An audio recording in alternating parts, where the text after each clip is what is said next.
Two strong-willed teenagers from the Water Tribe fight a banished prince with a scar on his face with the help of a bald 12-year-old who happens to be able to bend all four elements. This is Avatar Explained for episode 102, The Avatar Returns. Part 1, Synopsis. So the episode picks up with Aang and Katara having activated that Fire Nation booby trap on the ship. This sends them both into a panic, and they return to the village, only to find themselves rejected by the village. Katara is merely shamed, but Aang is required to leave. Katara fights for him, but Sokka feels that he is proven right.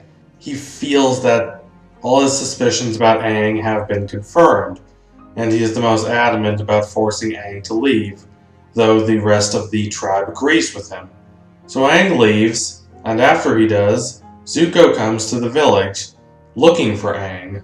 When he does not find what he's looking for, he gets very angry, as is his wont, and he starts causing harm and misery to these people. They've already suffered so much at the hands of the Fire Nation, but Zuko is relentless. Aang, seeing this, comes back and offers himself to Zuko if he will stop harming the people of the Southern Water Tribe. Zuko agrees. Before this, Zuko completely outmatches Sokka in a fight. Zuko is the warrior Sokka always thinks he is. Sokka does everything he knows how to try and defeat Zuko, but it doesn't work. Zuko is a well-trained warrior, and he easily overwhelms Sokka. No one else can hope to compete against Zuko. So all is looked lost until Aang returns. Aang boards Zuko's ship, and Zuko starts feeling good about himself because his mission was to capture the Avatar, and he's finally accomplished that. But all is not that simple. Aang has no desire to stay captured, and so he sneaks out. Zuko tries to restrain him, but ultimately Aang reaches the deck of the ship, and a great battle commences. Sokka and Katara go to help Aang. They get to the ship, but ultimately, the battle is only won for the side of Aang, Sokka, and Katara when Aang goes into the Avatar state, where he has access to all the power of the previous Avatars. With this power, he is able to easily overwhelm Zuko and the rest of Zuko's crew, thereby saving himself and Sokka and Katara. Once they're all saved, the trio embarks on a mission to the North Pole so Aang can learn waterbending. Part 2, Analysis. Ultimately, there's a lot to like about this episode, and it is a marked improvement over the very first episode in the series. That's not to say it's perfect, and it's not as strong as some of the later episodes, but it does show the potential of Avatar: The Last Airbender, and it really shows the kind of show this eventually develops into. I really love the sibling bond between Sokka and Katara. Of course, they were fighting in the very first episode of the series, the very first sequence of the series, not counting the title sequence, but they ultimately do care about each other a lot, and that really shines through here. Sokka has always been against Aang, but he is more than willing to help Aang for Katara's sake. He loves his sister and is willing to trust her even though he doesn't quite understand where she's coming from. It's a nice illustration of a dynamic that will continue to evolve throughout the series. Of course, the battle sequence of the episode is quite compelling too. It's a real demonstration of how fluid the animation is and how complex and precise the choreography is. It's not the greatest battle sequence in the series, but it is the first real demonstration of what this show is capable of when it comes to battle sequences. And the explosion of power in the Avatar state genuinely feels like a break from everything that's come before this. It really feels like something new and different and surreal, which is what it's supposed to feel like. So, congratulations to the show for that. It's quite impressive. And there's something a little unsettling about it. The Avatar state is this great burst of power, which is wonderful, but it's not wholly good. And to the show's credit, it knows this.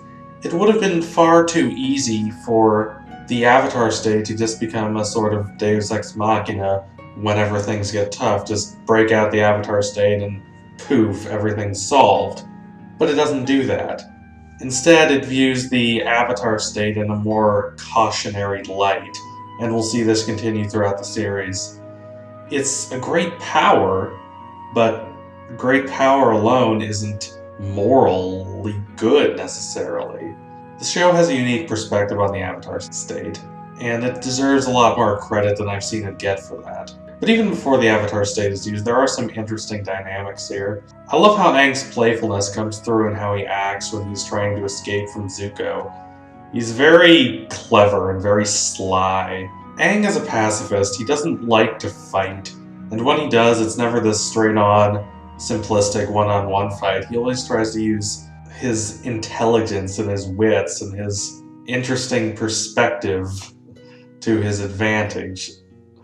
Like, there's a scene when he's hiding from Zuko and he just hides behind him and moves with him like it's a Looney Tunes cartoon. It should be ridiculous, and when they try to replicate the sequence in the terrible M. Night Shyamalan Avatar: The Last Airbender movie, it was indeed quite ridiculous, but here it works because it's animated and the animation it's alive, it's vibrant, it's vivid. But it also works because it fits Aang as a character.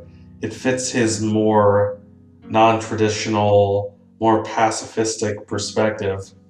Additionally, I'd like to give some praise to Zuko here. No, we still don't know a lot about him.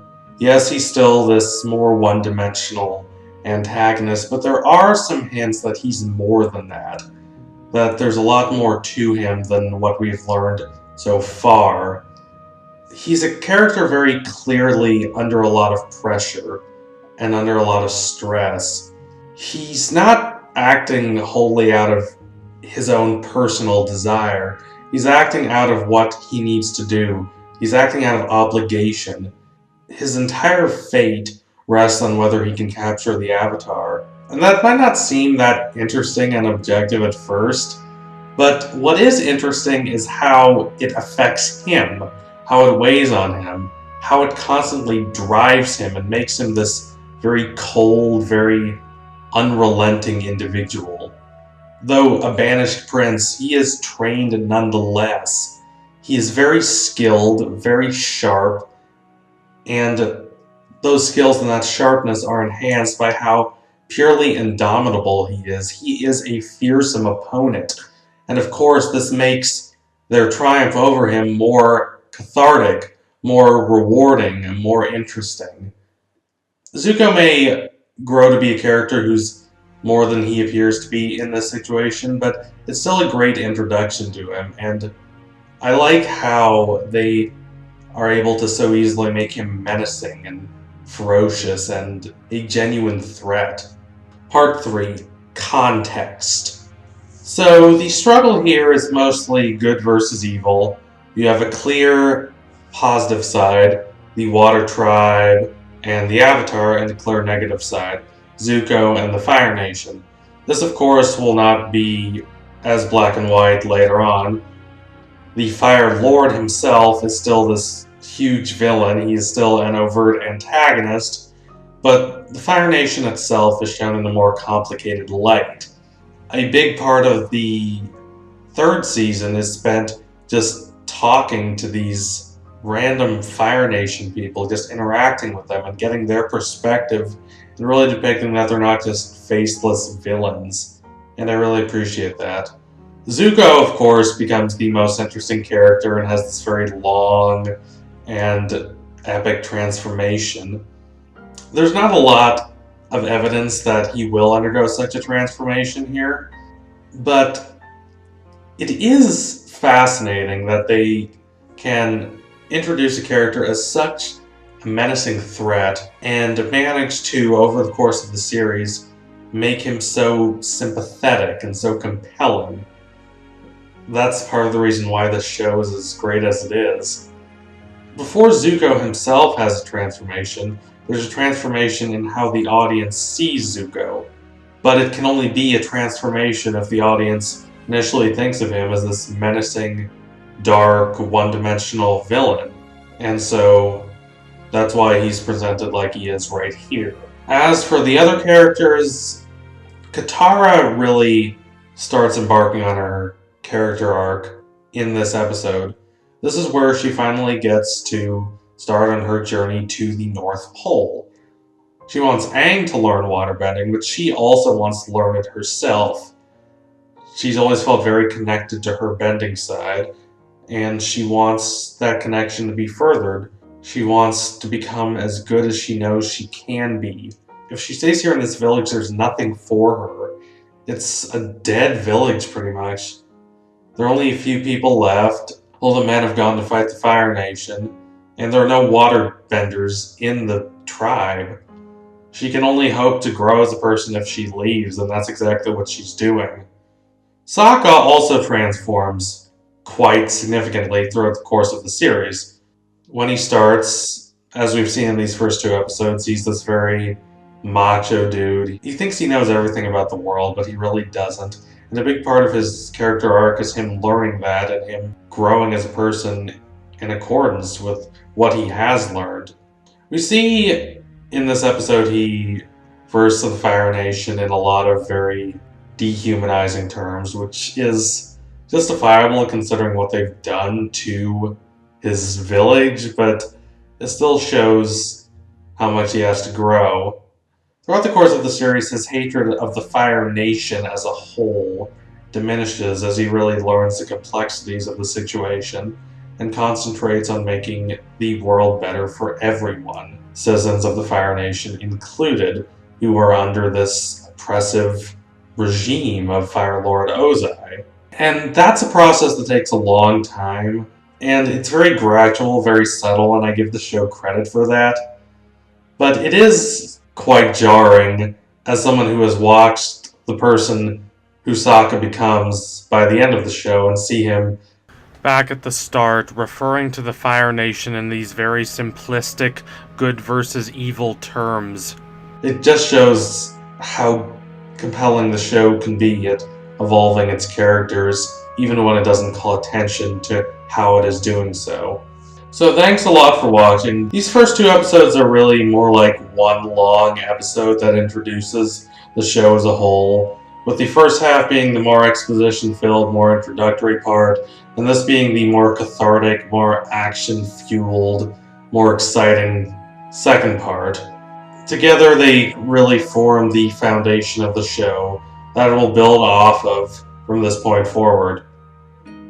So, if you liked what you saw today, like, comment, subscribe. I'll be back with more Avatar Explained soon. Don't forget to donate to my Patreon if you liked what you saw today. Thanks for watching. Adios, comrades.